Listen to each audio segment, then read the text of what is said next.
I would definitely say pleasure is not happiness, because I think I kill pleasure. Like I take too much of it in and therefore make it unpleasurable. Like too much coffee and you're miserable, and that I do that to pleasure often, and so I don't think there is no pleasure that I haven't actually made myself sick on.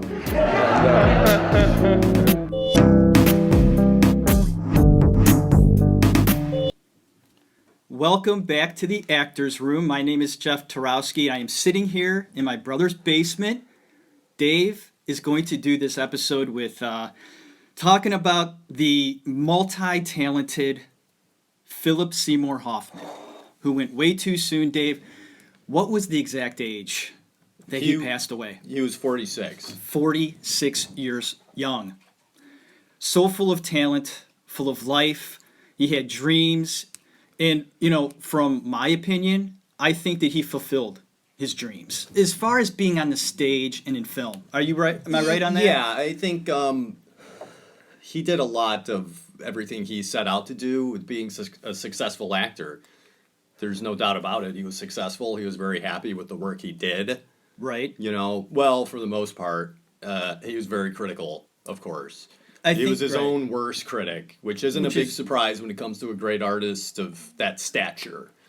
Right, and I've heard him say that he loves acting, and he never... Whoa.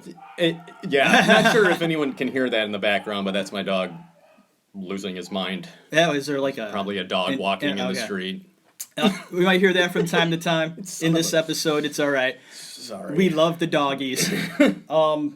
But, I wanted to do this episode of Philip Seymour Hoffman with my brother Dave because, like I've stated in the past, there are certain actors, artists that require special attention. Okay? Together we did Jim Carrey, Robin Williams, we did Charlie Sheen, Sean Penn we did together. Right. And these are special actors, and I'm not saying that the other actors I did aren't special or films that I've talked about, but when it comes to an actor like Philip Seymour Hoffman, and he was actually recommended in a special episode because there's this... Requested. Yeah, and I don't get that many requests, but recently I did get a request for Hoffman, and I said yes. It's been way too long. Why not? I mean, I'm talking about me and you. We talked about doing Phil like over a year ago. Mm-hmm. When we did Robin Williams. I think at the end of that episode, we mentioned Hoffman. And probably during Tom Cruise as well.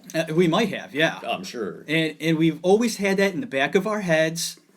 An artist that, for me, the very first time I saw him, I think, was in Boogie Nights.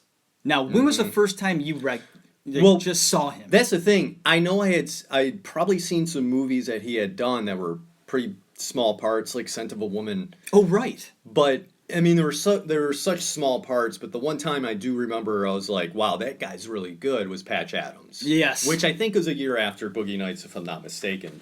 But I didn't see Boogie Nights until later. Okay. Until years after it was released. Yeah, because Boogie Nights came out, I think, in 97, 98.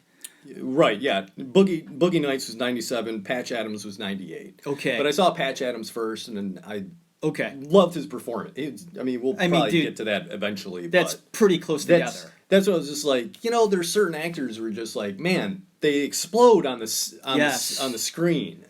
Didn't he do that in Boogie Nights? He did it in everything. Well, Patch Adams, I'm talking about the very first time when you see an actor. Yeah. And you go, fuck. Like, you have got it. Yeah, sir, you have got it. To quote Martin Short in Three Amigos, which is a great... I wanted to see that the other day. We were watching a Martin Short movie. What were we watching? Three Fugitives? Oh yeah, that's classic. We watched not Three Fugitives. Was he in Three Fugitives? Yeah. He was in that one. Yeah, in Pure Luck. Yeah. Right. And I don't know, we're getting off of Phil. We're on a tangent. We're on a tangent, but I want to get back on Hoffman. Dave, this was before we get into it, this was a really difficult one to do for several reasons. One, and I told Jeff, this is it's a tragic story of his life. to his body of work, there's so much. That's what I looked at and I said, there's a lot. I forgot he was in Twister. Yeah, right. Okay. Yeah, I mean, he's done so much work. And also, excuse me, he's not like your typical... He's not like one that we've done with like Tom Cruise and Sean Penn and Charlie Sheen and Jim Carrey, where they're so full of like all this stuff you could talk about, because Hoffman was so private. He wasn't in the tabloids. He wasn't one of those kind of actors where he was like... He slipped under. Right, and he wanted it that way. Oh, yeah. We'll get into that later, but that's where it's tough on to do a podcast about someone like that doesn't have all this meaty stuff to talk about and all this controversial shit. Maybe not in the controversial sense of a Tom Cruise or a Jim Carrey, like you stated, but he does have other things that we need to talk about. Well, sure. Okay? Of course. And he does. I find him to be a very deep person. A person, like you said, he lived in the Village, I think, like New Greenwich York. Village. Yeah. New York was his home. He loved it there. Mm-hmm. He grew up in Freeport, which is a suburb of Rochester. Yeah. Up north in New York, upstate New York. Very cold region. A lot of snow, a lot of freezing cold days. That's where he grew up. And this is a very important part of his childhood. We might as well get into his childhood now. Okay? His parents divorced when he was 9 years old. And I find it very interesting. Doing my research on Phil, he hardly ever talks about his father. Did you, in your research, find anything where he referenced his father? Did he bring him ever bring him up? Not really, no. I mean, his dad left at 9. So, I mean, was he ever a part of his life after that? I don't think he was. I don't know. That's tough, man. And his dad's name was it Gordon?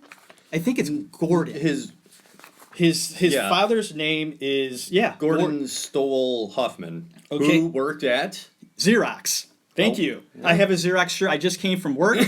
I work at Xerox. So Phil and I have a connection. His dad worked at Xerox. I'm not sure in what capacity his dad worked at Xerox, but I saw that. I was like, okay, all right. But he speaks very highly of his mom, Marilyn, and this is why. He says that her passions became his passions. And what were some of her passions, Dave? She loved the theater. Yes. And at a young age, I think he was around 12. Okay. He saw his Arthur Miller's play All My Sons. That was the first production he saw. I'm sure on Broadway. Yeah, probably. When he was 12. Yeah. His mom was big into theater, and she also was big into sports. Yeah, and he, in high school, was really into sports. He played baseball, and he wrestled. I looked that up. I went on a classmates.com, my favorite website, looking up yearbooks and whatnot. I can't help it. So weird. Yeah, it's not, though, because it isn't. I got to tell you, I'm a yearbook guy. I've stated that in the past, and I will look up famous people, their yearbooks. Yeah, that's pretty cool. And most of them are on there. But yeah. He graduated in 85, okay? And for Fairport, that was the high school he went to, there are yearbooks on there, 83 and 84. Damn it. Oh. I know, right? But he's in the 83 one and the 84 one, where he's a sophomore and a junior. Oh my God, dude. I look at these pictures. He's so young. He looks completely different. Of course. Yeah, he does. He does. I saw some pics of him in high school, and I was just like, I mean, it resembles him, but you're just little, like, holy shit. Little bit. I mean, it looks like him. He looked like he was a jock. Like he was a bigger type of guy. And it's kind of hard to picture him as a jock, knowing this career he had in acting and you know, pretty much overweight for most of his career. Well, he became overweight later on with his addiction to food, maybe. I mean, plus the guy, I don't think he worked out. Only if only if he was looking to lose weight. Okay. You know, but otherwise, I mean, yeah, but getting back on the chubby side, I guess. Yeah, but getting back to high school and in sports, which I find interesting because my brother and I love sports as well. When we were kids, we played sports, baseball mostly, but we wrestled as well. Right. Yep. So did Phil. Yeah. Phil loved wrestling, basketball, and baseball, and he was on the wrestling team in his freshman year, and something happened. He got an injury. Do you remember what did he hurt? He hurt his neck, and so It seems like that's one of the reasons he kind of geared towards theater. Yes. And there's another reason. What's that? There was a girl here. Yes. And Yes. she was going to audition, I think, for a play or a musical, and he's like, well, yeah, me too. And it just kind of like, he got involved in that way, just kind of chasing a girl, and he realized how much he loved it. He loved the whole idea, the working with all these different people and in the camaraderie. Yeah. So he kind of fell in love with it just by those two circumstances, I believe. Big time. Really kind of. And his older brother is, Gordy. I think 3 years older than him. I think. Yeah, I think you're right. Okay. Mm-hmm. And he was into acting. And if you remember the documentary Too Young to Die, which I watched a couple of nights ago, and I think you did too, they mentioned that the fact that, I'm sorry, I'm losing my train of thought. Okay. I'm going to try to get back on track here. You're talking about Gordy, and he was... Okay, yeah, his brother Gordon was into acting, okay, and told his acting teacher at the time that I have a little brother, and he might be acting soon, and he's going to be better than me. You know, and the acting teacher's like, okay, and they call him Little Hoffman, I think. Okay? Yeah. And that is a true story about him following a girl to an audition. I think that's cute.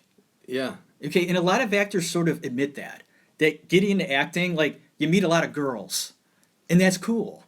And I love hearing about those things. And when he went in, auditioned, I think he got a small role in a play, and he worked his way up into a lead role. And one of the most important roles he played in his young life was on the stage in Fairpoint High School, where he played Willie Loman, Death of a Salesman, his senior year. And he blew everybody away. They said, what are you doing Death of a Salesman in a high school production? Who could pull off Willie Loman? Like a teenager? Yeah. That's ridiculous. Yeah. I don't see it happening. It's going to bomb. And he blew everybody away. The teacher said that when they were given their curtain calls, everybody at once stood up and gave him applause, that he was that good. And the mom didn't know that her son had this gift and that he could do something with that. Yeah. The kid was special from the start. From the start. So what happened after high school? Where'd he go? Well, in '84, he was selected to be in the New York State Summer School. Okay. Which was in Saratoga Springs, and he met Bennett Miller. Yes, very important. Yeah. Very important. You know, they're about 16, 17 years old at this time. Yeah, very young. And remained friends through their adulthood. They stayed in touch. And, you know, Bennett Miller ended up directing Capote. Yes, sir. He also directed Moneyball. Yeah, I didn't know that. And Foxcatcher. Okay, wow. So, but this is where they met, you know. It was like a summer stock thing? It was like I have here, it's New York State Summer School of the Arts. Yeah. So. Yeah, even like Brando would do stuff like that. Right. Summer stock. So. It's a great way to get your feet wet. They would do like dozens of plays. They wouldn't concentrate on just one play. Mm-hmm. And you would do dozens of roles. And it really just gives you a taste of acting, playing all these different characters. And I think that's what Philip Seymour Hoffman just dove into. He loved stepping into the skin of other people. And later on, doing my research, I found that made him happy. Because I don't think he was happy with who he was. Does that make sense? Yeah, I think it does. He felt he was too boring. I don't see how that's possible. Because he doesn't seem boring to me. I mean, I don't know. In real life, is he boring? Or did he think he was boring? I don't know. That's apparently an impression that you got. Yes. Okay. I wouldn't say that's the impression I got. Okay. I feel he was so devoted and passion with acting. Okay. It was his life. He was like a workaholic, I feel. Yes. Let's get into this right now. He was an addict. Okay? And this will flow into the next stage of his life. Okay? Right. It does. Because right after the summer stock theater that he was involved in, right after high school, he went to college. A very good college. NYU's Yeah. Tisch School of the Arts. It's not easy to get into. Okay, him getting into there was an accomplishment. It is. Getting into NYU is not easy. Getting into Tisch is not easy. I remember Doug White, our buddy, he tried out for that. Okay, it's not easy to get into. Just like maybe not as hard as Juilliard, maybe, because Juilliard's tough. Yeah. But Tisch is right up there. So he's getting top-notch study at this school. But something happened during this time in his life. What happens to a lot of college students? He got into drinking. Okay, and that I get. Yeah, But right. there's a normal way, and then there's the over-the-top dangerous way. Right, and that's the path he went down. What the hell did he do there? He says pretty much everything. I mean, he said in his own words, anything he get his hands on. Wow. So you're talking, he loved all of it. And that's where it comes into that addictive personality, that obsession. He got into all of that stuff. Man. And there's a difference between experimenting and having a good time. Yes. And then fully encompassing all of that and it kind of taking over your life. That's the dangerous part. part. That's exactly what happened because after he graduated, and he did graduate with a bachelor's in drama, I believe. Okay. And sounds right. So at the age of 22, he checked himself into a rehab. That is unbelievable. It is. How many 22-year-olds go into rehab? That's how much he knew. Not many, folks. Yeah. Not many. That's... and this was probably a choice he made. I'm not quite sure if his mom knew what the hell was going on. No, I think this was all his idea. He knew his problem was that strong that he had to check himself into rehab and get sober, or he knew he was going to die. And I think the nasty drug ultimately was heroin. That's the ultimate. He was doing heroin at the age of 20. Okay? Wow. Getting your hands on heroin at the age of 20 at Tisch? Where the hell was this kid hanging out? Well, dude, it's in New York. Okay. Come on. Okay. That's true. That's okay. That's all I stand corrected. Dude. Yeah. You know, I guess readily available if you want it, you can get it. Right. Very easily. And it's so sad to think about that. When he talks about the fact that he went to rehab at the age of 22 makes you go, wow. And he remained sober for 23 years. And we're going to get to that later. But I referenced this to you in our conversation over the phone yesterday, okay? And this is one of the things I wanted to talk to you about, is that doing my research on Phil and knowing that he went to rehab at 22 and he stayed sober for, what are you saying, a couple of decades? 23 years. Okay? I find that hard to believe, but I think you convinced me that I think he was sober for that long. Yeah. And we're going to reveal later on in the episode, at the end when we talk about his death, and we're going to explain why we say that. Mm-hmm. Because it'll make sense at that point. He had to stay sober. Yeah. Had to. Yeah. In order to live. Yeah. To achieve everything he wanted to. And let's go to it now. Okay, let's do it. The career of Hoffman begins shortly after he graduates. I mean, like every struggling actor, it was a slow process of yes getting and no. work. Okay, now in your research, did you find that he had a significant gap in getting stage work? Well, I know he would get some like off-Broadway work. Yes. But I mean, that's not steady work. It's off-Broadway. No, but I think he was working. But he also had to have a regular job. Now, which he wasn't even good at that either. I didn't get into that. Did you know any jobs that he had? He was, a server, and he got fired as being a server. Really? He's like, man, I'm not acting. I got fired as a server. It was that period of time where it's like, it's got to be rough, Sure. You're trying to be an actor, and you're trying to make a living, and so he went through that spell that all these actors most should. Yeah, and I want to point out that when he left college and embarked on his career as an actor, he never really saw himself doing anything other than theater. He just didn't see it. He thought he would just be a theater actor. Yeah. And he was okay with that. And some actors are. Sure. But most really aspire to hit the big time. And even though Broadway, in my opinion, is the big time, I think that's the ultimate as far as acting goes. It may not get the celebrity of a movie star. Yeah, well, that was never really his goal. No. But it was just to be a working actor. That was his goal. He wanted to be able to work as an actor and make his living doing just that. Yeah, doing good work. Yes. And making a living off of that. And I think that's what most actors should strive for instead of trying to be the next Tom Hanks or whatever. Yeah. But Hoffman's goal was to do that, and he slowly started getting roles. You know, he would, and I don't know if I'm jumping too far ahead, but in '92 he got a small role in *Scent of a Woman* with Al Pacino, Chris O'Donnell's in it, and he says he would not have the success he had if it wasn't for that role. *Scent of a Woman*? Yeah. Okay, now, why did he say that? Is it because of the people he met or just the experience? I think it was a little of all of it. You know, like his career really started to roll after that, to where he was getting consistent work all the time. He was actually a working actor, which is really all I believe he wanted.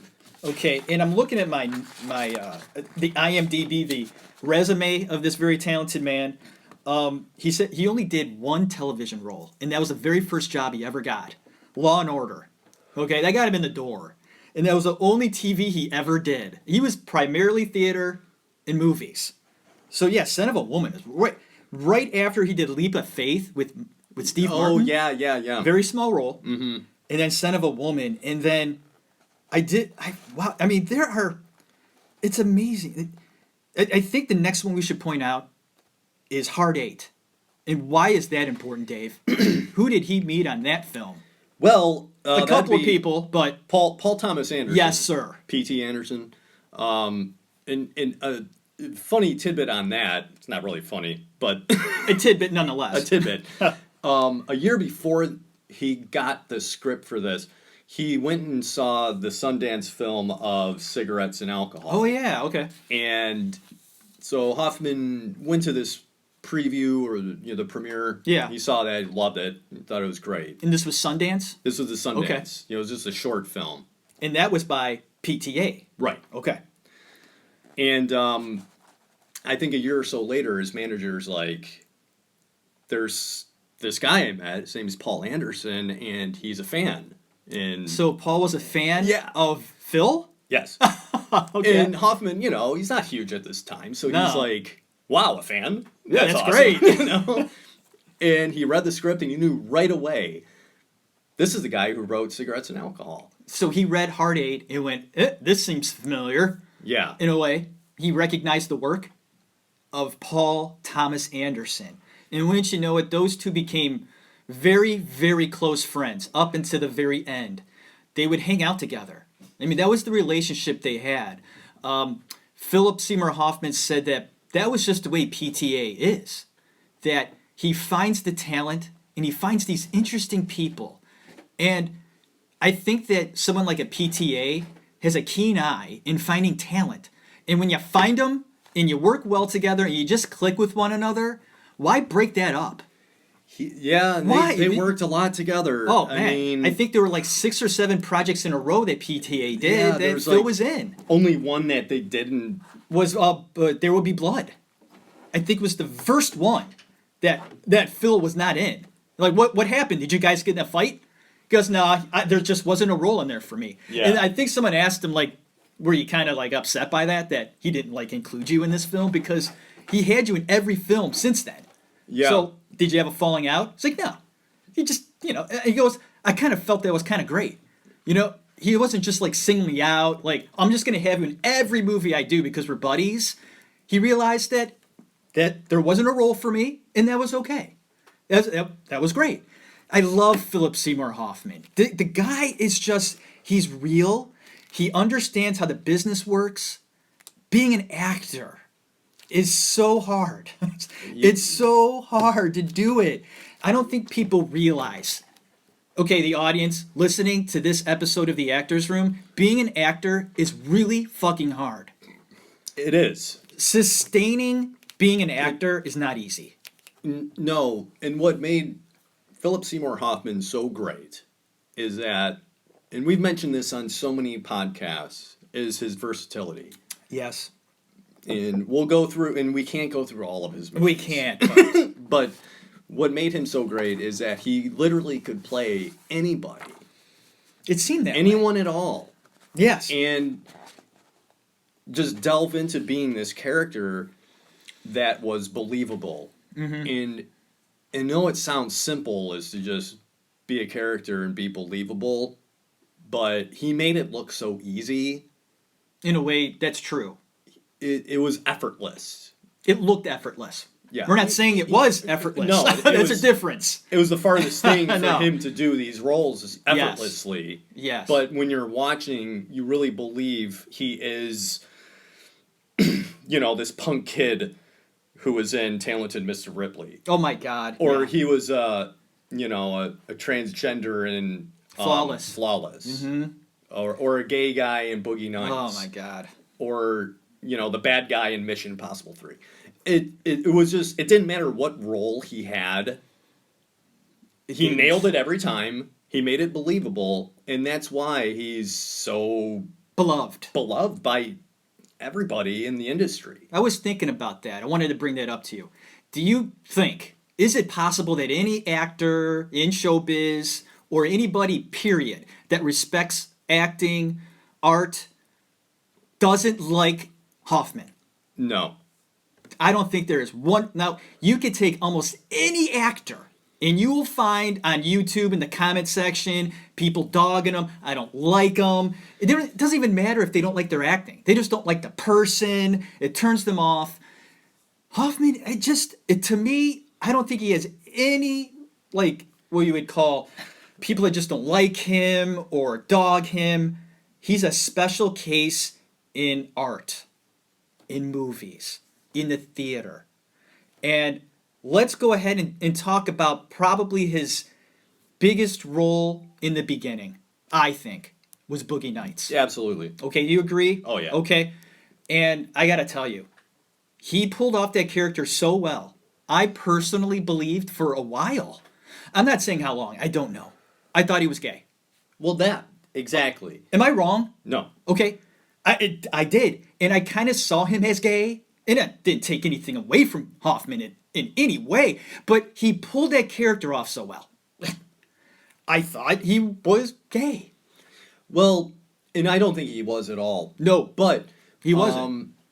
As a man, he was so sensitive. He was so vulnerable. Yes. That a lot of guys, it's really hard to, we're not maybe wired that way, but he was to that point where, just in regular life, he was just a sensitive guy.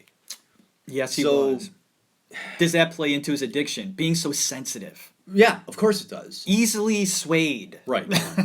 Yeah. Giving in to certain pleasures that he says. And that's why, he's able to pull off these great characters like Scotty J and Boogie Nights. Like, you really believe this guy is a homosexual and he loves Marky Mark. Yeah, his character so much. We have to talk. Wahlberg, let's not call him Marky Mark.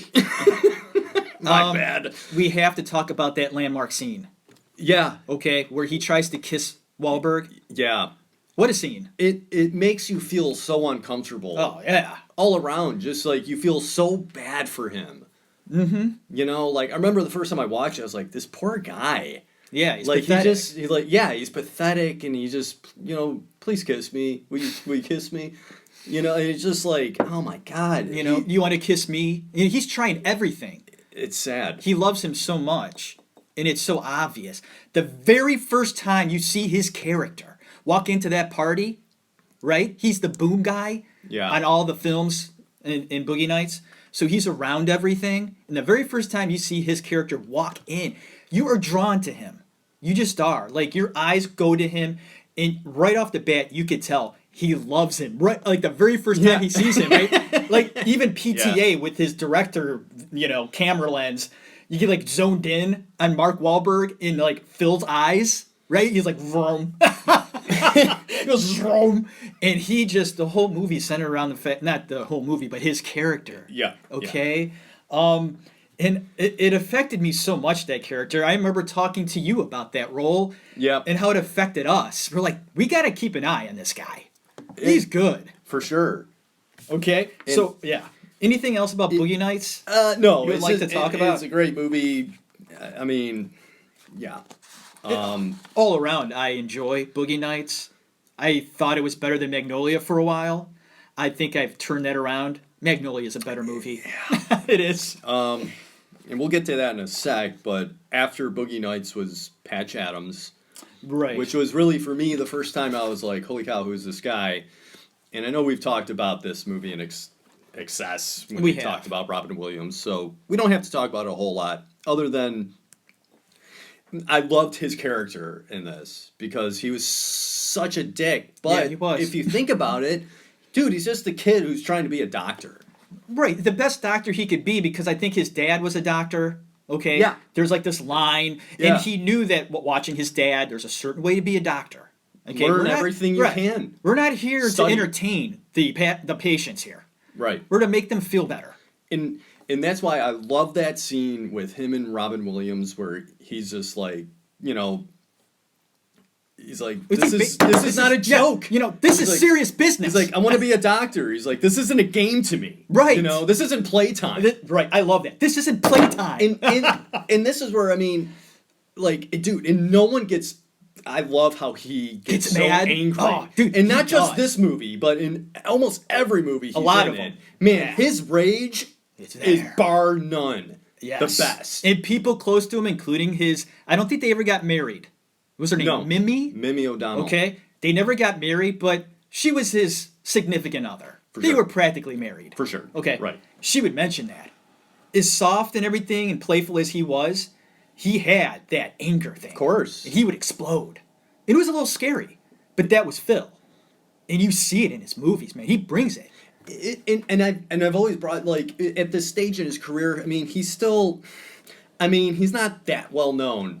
He's on his way. But he's on his way. He's on his way big time. Yes. But you're with this task of yelling at Robin Williams, who the fuck doesn't know who he is. Well, I mean, that's kind of, I'm sorry, I feel that's a little intimidating to be like, this is the role and this is what, you know, and he's able to bring it like that. Mm-hmm. Sorry, it's pretty amazing. When you could go toe-to-toe with Robin Williams and, you know, you're not that established just yet. Like, you're still, I mean, he's worked with a lot of talented people at this point.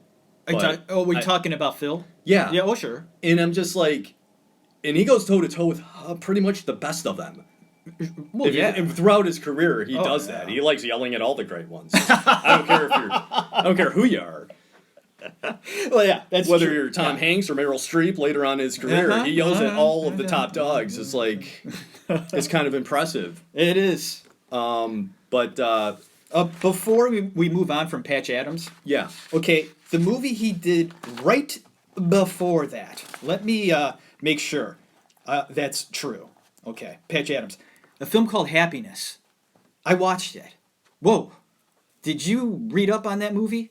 I know of it. Okay. I have not seen it. He plays a pretty pathetic guy. Like a sex addict. He calls up people and like masturbates on the phone. Phone sex. Yeah, phone sex. A very, progressive movie. A lot of people love this one with Phil. It was right before Patch Adams. It's a movie of note to watch. If you've never seen Happiness and you're a fan of Hoffman, you see a side of him. Really good to see. And he appreciated this one. Phil did. One of his best roles, he felt. Okay. So, yeah. I don't know. I think I saw it on YouTube, and I liked it. And it was right before Patch Adams. And, a lot of people really love Patch Adams. And you got a good taste of, like, a mainstream role, although, Boogie Nights was pretty mainstream. It wasn't a big role. Not like No. Patch Adams. Am I right? Well, I don't know. They were both pretty small supporting roles. Maybe Patch Adams was a little bit more okay, screen time, but he's getting up there, folks. Yeah, yeah, He is. and then he gets even more in '99 and Flawless. I have Yeah. unless I'm missing something. No. Okay. What'd you think of that performance? He pulls it off. Of course he does. That's all. I mean, this is going to be a reoccurring thing. He pulls it off. Man, what a character. Tough to pull off. Yeah. Big time. Yeah, it is. A transvestite. And we've talked about this before. Where if you go into a role like that and you don't pull it off, you could look really stupid. Yeah, you can. You can. I don't know if it's going to ruin your career, but it can take a step back. Right. Yeah. For sure. And working alongside De Niro as well. Yeah. You want to look like an idiot. We got De Niro. Another one he yells at. Yeah. And De Niro was, of course, one of his idols, like one of the top idols when he was growing up. And he told a cute story about being on that set.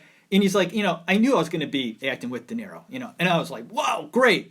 And we started a scene, I met him beforehand. We had a conversation, whatever. And they yell action. And I'm behind a door. And Robert De Niro's coming up. And he opens the door. And I was face to face with Robert De Niro.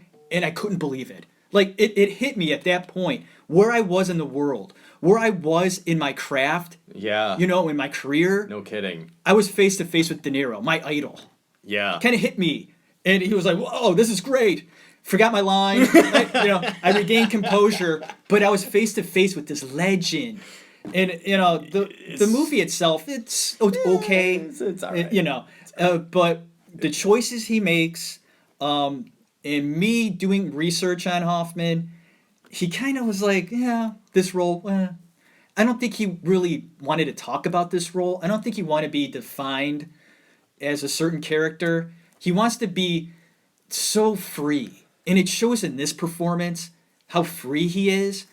But I think that he always looks ahead. Like, what's next?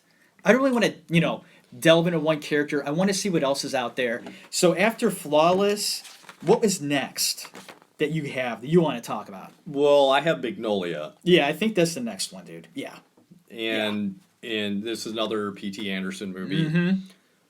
Mm-hmm. Hoffman thinks this is the best film he's ever not only seen but been a part of. Mm-hmm. I'll read this quote. Go for it. From Hoffman, he's like, I think Magnolia is one of the best films I've ever seen, and I can say that straight out, and anybody that disagrees with me, I'll fight you to the death. He's like, I just think it's one of the greatest films I've ever been in and ever seen. And here's another thing. There aren't many actors that watch their stuff a lot. I think Hoffman did. He enjoyed watching not only movies, he enjoyed watching himself. I think he learned from watching himself and enjoyed watching his movies. There's nothing wrong with that. Or not enjoyed. He was very critical. So right. Maybe there's some performances he did where he's just like, hey. But you're learning something from that, right? Probably. Yeah. Yeah. He liked watching himself. Yeah. I like that. Some actors don't. Probably to learn maybe what to do better next time. I think it's valuable to watch yourself. Yeah. I don't think there's anything wrong with that. He enjoyed watching his films. Sure. I like that. I mean, I don't know. Doing research on this guy, Dave, I'm looking at his resume. I can't believe it. No, it's kind of hard to believe. Because Magnolia, we got to talk about it because there are so many great moments that he gives us. And Tom Cruise does great, of course. Yeah. John C. Reilly, another close friend of his, by the way, John C. Reilly. They were very close. I mean, what performances this movie gave. Let's talk about Phil's performance. Go ahead. What's your favorite moment in that film from Phil? Man, it's tough. Because he's truly vulnerable and on. I mean, he's on it. He's on it. And for such a small part, it's really small part. Yeah. I think. Not really small, but it's small enough to where there's so many other main characters.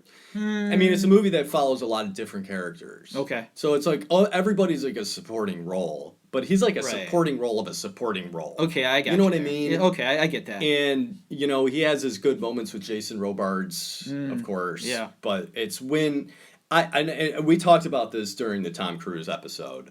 Is when Tom Cruise is there and he's losing it. And then you see Philip Seymour Hoffman also losing it. He's like in the background. I think, the best part of that scene. He's so involved. And he's so vulnerable. He's so affected. And I think that's what makes him so great. I'm not sure. I don't know how many lines he even had in that part of that scene. Well, I don't think he had any. Well, his significant dialogue comes when he's searching for Tom Cruise's character. Okay, when he's on the phone. Yeah, he's ordering all that stuff. And he wants to get a penthouse. And he really goes to it, trying to find Tom Cruise. Yeah. Okay? He's like, I know this sounds corny about, finding that long lost son, but this is the scene. Yeah, This is what happens in movies. Like, this is actually happening. Yeah. And you get it. Like, the way he delivers his line there. Like, this is that scene. Yeah. Okay? It's like, yeah. I get it. The guy, it just, for me, with that performance, it touched me in a way of watching an actor so there, in the moment. You talk about moment-to-moment acting and how important it is. You do your research, you read your lines, you memorize them, and Hoffman would say that memorizing lines, he didn't do that because he would just do it in rehearsal. He's like, you memorize a line, it's on the paper, and you read it that way, it comes off that way. You learn your lines by just doing it. He didn't sit, okay, here's all my lines, and he took a day and memorized his lines. I bet he did. I don't think so. Not what I heard. Yeah, no, I read a little differently. Okay, now you read that he would memorize his lines? To at least read scripts and and really kind of memorize. I mean, I would think he would memorize his lines. Okay. I mean, he wasn't like a Brando. Yeah, you want to get that out there. Yeah. he definitely would know his lines, but maybe a little, I don't know. Okay, well, and this might be a good time to bring this up because we're talking about Magnolia and his friendship with John Riley, who I find to be a very talented actor as well. Underrated awesome. actor. He's just good. Yeah, well, yeah, he is. Yeah, he's very good. He's fantastic. He could do almost anything as well, within reason. Okay, their friendship was deep enough where they collaborated to do True West on Broadway. Okay, and this was, for both of them, very important artistically. Both of them love theater. And the special part of this is that they switched roles. Did you know that? Yeah. Okay. Yeah. That's Sounds awesome. familiar. And I saw clips where they had a scene in there, and you got one doing a scene, the other doing the character, and then they switched. And you see like the same scene, and they switched characters. Wow. How brilliant. And each of them did it differently, of course, because they're different people. Yeah. John Riley said he tried to imitate what Phil did with the role when they switched. And he said, I just couldn't do it because I'm not Phil. Phil has his way of doing it. I have my way of doing it. Right. I couldn't mimic him. That's stupid.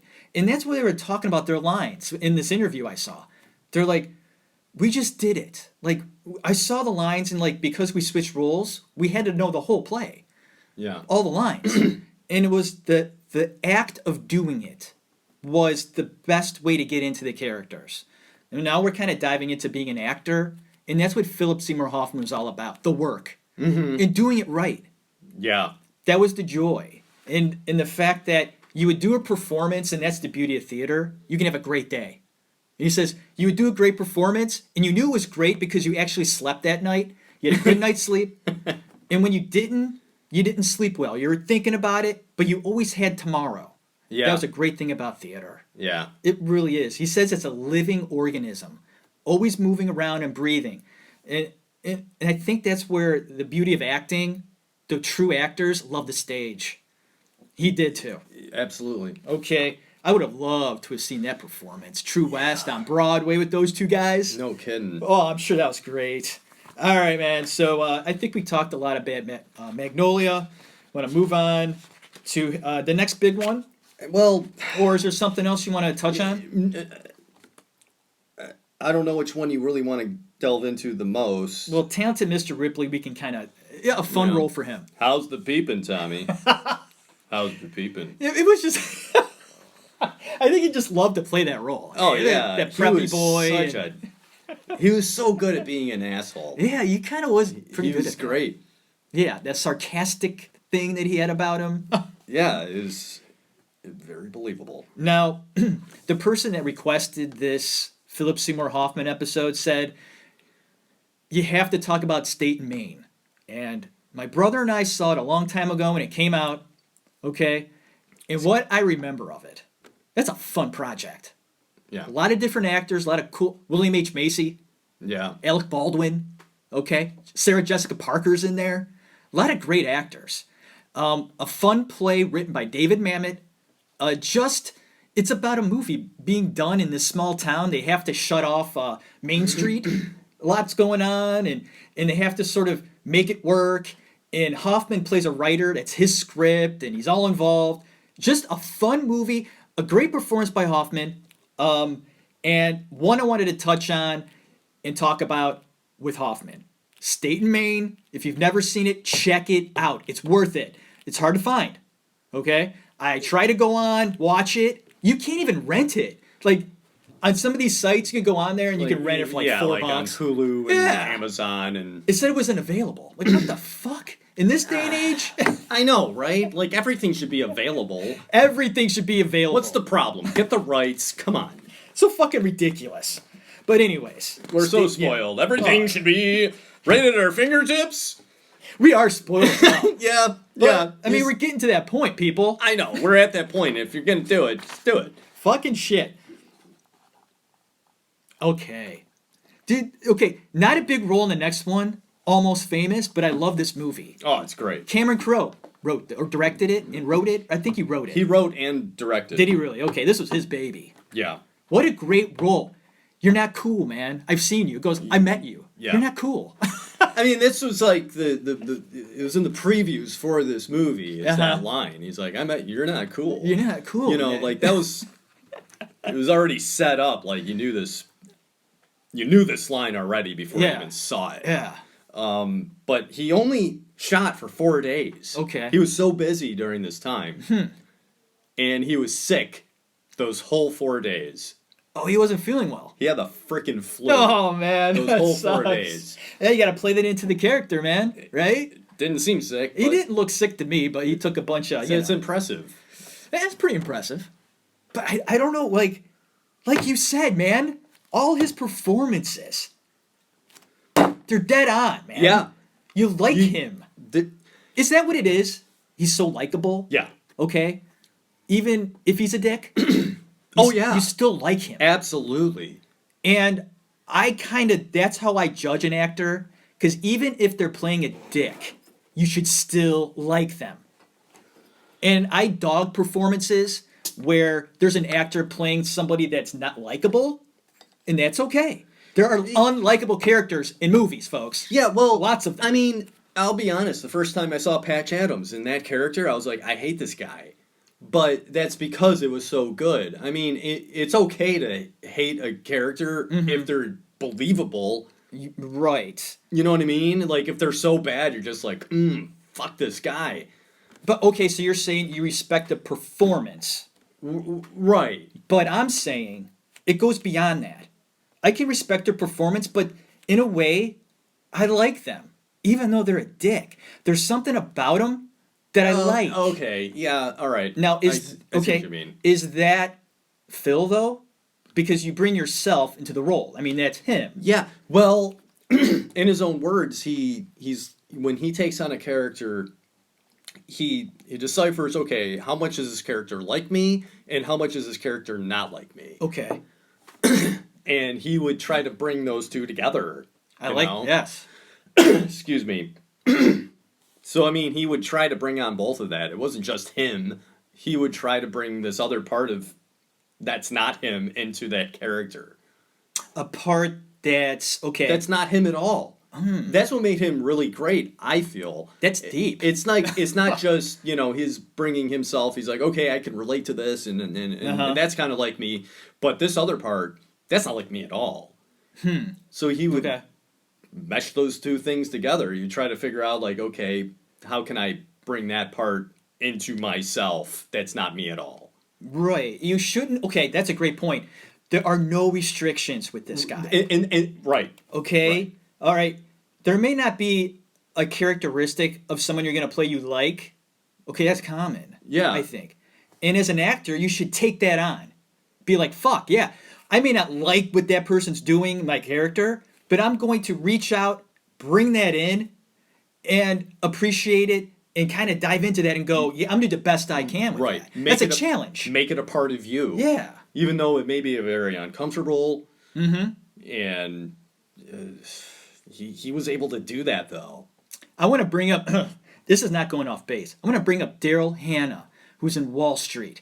She hated playing that role in Wall Street because it was materialistic character, and she wasn't materialistic. She struggled with the role and pouted about it on set. And I say, boo fucking who? What makes you so special?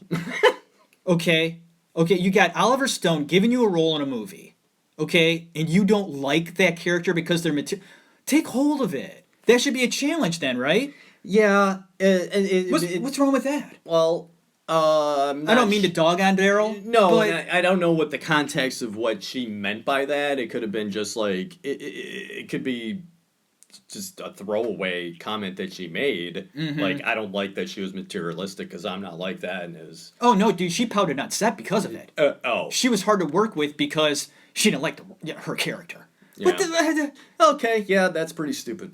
Then quit. Yeah. I mean, real seriously. I mean, when I see that or I hear something like about that, it makes me go, well, okay, so you're turning down roles because you don't like the character.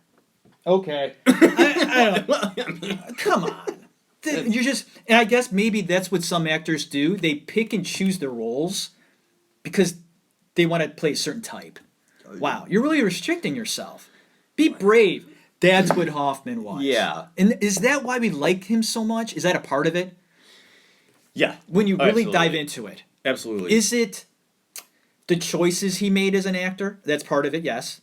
But it's him as a person. You like him. Yes. And I'll say this, that when we've done these episodes and we've been researching these different actors, doing a deep dive into some of these people, sometimes I'm like, oh, I don't like them as much as I used to, or I love them more. And when I did this one, I loved him even more. God, yeah, you got that right. Me too. And I didn't feel like I like him less. No. That never even crossed my mind. I was just like, I already love this guy, but now I love him and respect him even more because I do believe he was a really good dude. I do too. And I think passion and his focus, which was a word that kept coming up in either interviews with him or people describing him, was focus. Focus. And that's really important because it comes across. You know he's so involved. Mm-hmm. And he makes it so believable that I can't help but just be enamored by everything he had done. To never give a bad performance is pretty amazing. It's a pretty hard thing to do. Because even some of the great ones do. Yeah. And I'm sorry, but I put him up there with any great actor you could throw at me. I'd be like, he's up there. They could go toe to toe. Absolutely. Philip Seymour Hoffman. I'm looking down. We're at an hour. We're going to split it up. I knew this would happen. We're going to split up into 2 parts, folks. Philip Seymour Hoffman, part 1 of The Actors Room. We're going to wrap up. A good way to end it, talking about Phil, maybe a little bit more about him, his acting, just who he is as a person. We're going to talk more about that in the next part of this 2-part episode of Philip Seymour Hoffman. Thank you so much for listening, for joining us here today, talking about this brilliant artist, and we'll continue next week. God bless you. Have a good one.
you.